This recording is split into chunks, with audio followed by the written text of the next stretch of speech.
Topps Rip Night.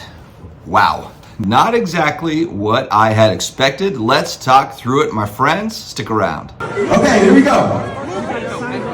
Harold Carmichael, anyone an Eagles fan?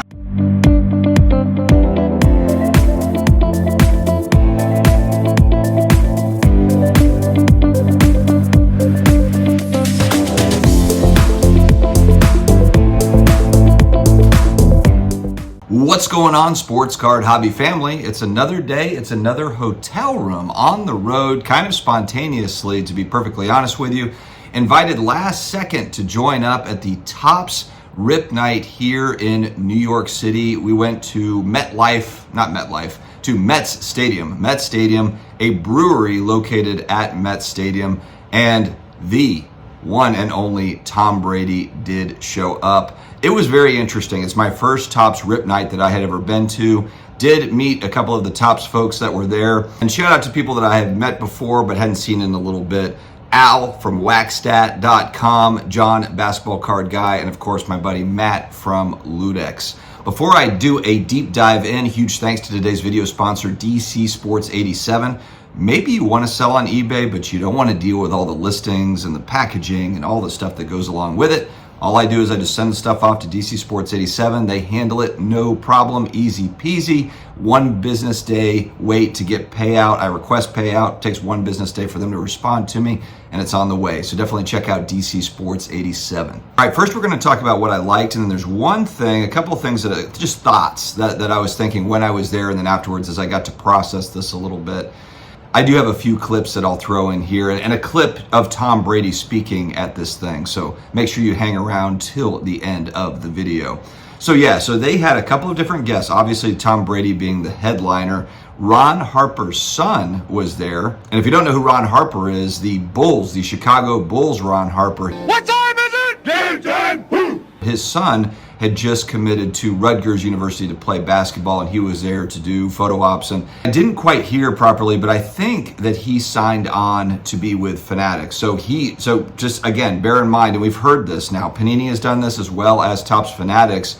I believe that he signed an exclusive autograph deal right out of high school going to Rutgers University. But man, he looks exactly like Ron Harper with hair. It's really funny. He was a nice guy, and he came in and he opened packs with a bunch of kids. And also let me say too, the MCs for this thing, the folks that were running this were Alex from the Golden documentary, and then Coach Co. So Coach Co, Collectibles, he was kind of doing the MCing. So they were the ones that were in charge of really doing the mic part of kind of announcing things and kind of directing everything around. It was a lot of, people opening packs. They were handing out packs of Topps cards. Obviously, it's a Rip Night, so obviously that would be the case. It was put on by Skybox Collectibles. They're based in Connecticut. Shout out to that team. They did amazingly well, just setting it up. And then they recorded a lot of different things, but there was a lot of moving parts at this event. So shout out to Skybox Collectibles. Make sure to check them out. They basically came into a brewery and did a pop-up card shop inside this brewery. It was incredible. There was glass cases, they had product, they had all sorts of things. So it was pretty amazing to see how they were able to bring their team over, get everything set up and put it on. So make sure to check out Skybox. Security was no joke at this thing. Security was heavy. There was probably 10, 11, maybe 12 guys, big guys that were there to make sure that nothing went awry. And this was a limited event too. It wasn't open to the public. It was an invite only type event. And so there wasn't 1,000 people. I think that maybe a couple hundred people were at this thing, which I really liked, the fact that Tom Brady was going to be there and you're not, swarmed around with thousands of people trying to see him. This was kind of a cool, kind of an intimate space to be able to do that, which I really enjoyed. Now, the one thing that did kind of stand out is they were really kind of pushing, and they should obviously, really pushing that next generation. Hey, make sure we've got the young people up to the front so they can see and everything. And of course, that's what you do want. The one thing that did kind of strike me though is I understand there's a big push to get the next generation interested and involved, but I kind of feel like that happens naturally anyway with their dads and their moms. And so, something that again, like just kind of watching this event and watching some of the other events and just seeing the direction that Topps Fanatics has taken this, their marketing is on point. They're really nailing a lot of the marketing stuff. But also don't forget about the folks that are buying the $1,000 boxes. You know, the industry is what it is right now because of the 30 to 50-year-old group that collected cards in the 80s, 90s during the last big boom. Now we're old and we have money. That's basically what it boils down to. And all this, you know, these young people that are involved, they've got mom and dad's credit card. Money is coming from our generation, if you will. So I would just say that I hope that that doesn't get lost. Obviously, yes, you know, you want to get the next generation, but let's not forget about, you know, the generation that's here right now spending discretionary income and very involved and very into it. So that was one thing that did kind of strike me. We didn't know how it was going to go with Tom Brady. Basically, he walked in and he ended up coming right over to where Alex was, kind of with a mic, and kind of talking to him, interviewing him, but it was behind a glass case, you know, like you were at a card shop. And so he came in and he had some cards and he was trading with young people. There was actually a kid, there was a teenager that he traded a Drew Brees Topps Chrome base rookie card.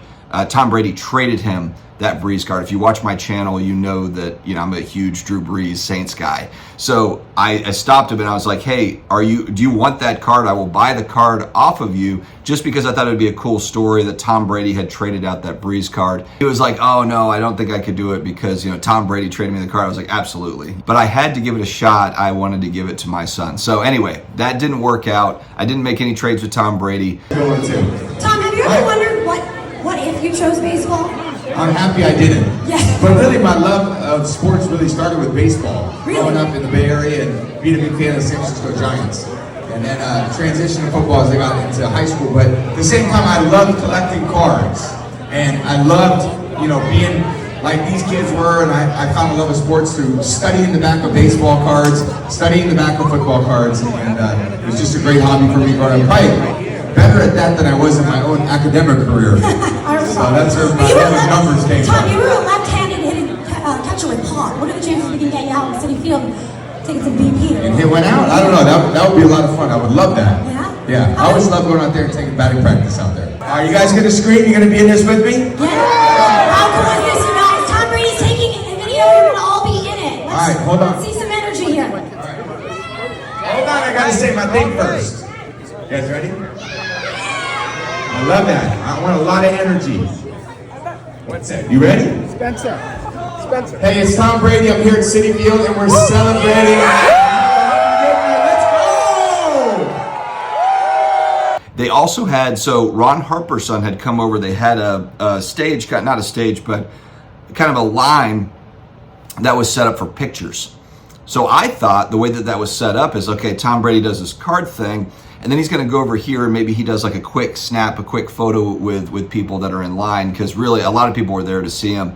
He didn't end up doing that part of it. So he came in, he did his bit. I was fortunate enough to get pretty close to kind of where that glass case was, and I'm tall enough to where I could, you know, get some pretty good video and pictures. But they did not do the, you know, that separate kind of, you know, picture, you know, that photo op. He had left. So after about 40 minutes, he left. It was still amazing. I mean, look, the only other athlete I've met on that level, not met, but been in the same room with, is Tiger Woods. And I actually met Tiger Woods at a gym at Cardio Club in Orlando going back to 2009. And he used to go to he actually used to go to Gold's Gym as well in Orlando. He used to go out to eat in Orlando when he was with his wife.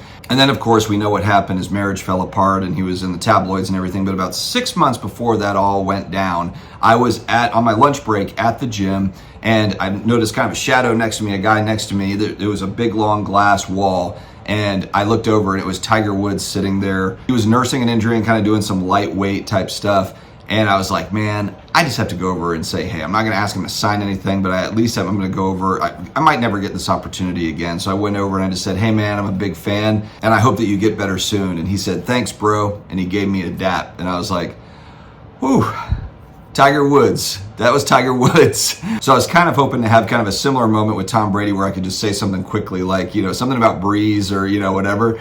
But it didn't quite happen that way. But you know what? Totally worth coming up here, hanging out with some of my guys. And that was really my takeaway is really cool kind of marketing stuff that they're doing. But also don't forget that, you know, all these 40, 50-year-old nerds with the discretionary income, don't forget us out here.